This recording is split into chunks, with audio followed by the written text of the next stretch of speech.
నువ్వు నన్ను నిజంగా భయపెట్టేశావు. నిజంగా. నువ్వు నాకు ముందే అంత క్లియర్‌గా ఎందుకు చెప్పలేదు? నేను అనుకున్నాను నువ్వు జోక్ చేస్తున్నావని.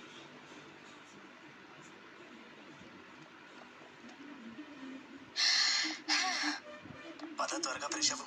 మనం ఇప్పుడు కాలేజ్ కూడా వెళ్ళాలి. కొద్దిసేపు ఆగు, అంత తొందర ఏముంది?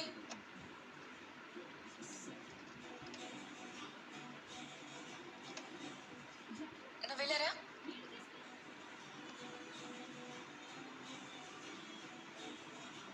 నువ్వు నోటీస్ చేసావా? నేను ఈ గదిని డెకరేట్ చేసిన దగ్గర నుంచి ఈ గది నువ్వు చూడు, గదంతా లైట్స్తో మెరిసిపోతుంది. గోడ మీద ఉన్న ఈ పెయింటింగ్స్ చూడు, నీకు అనిపించడం లేదా వీటి వల్ల నీ గది అందం బాగా పెరిగిపోయిందని?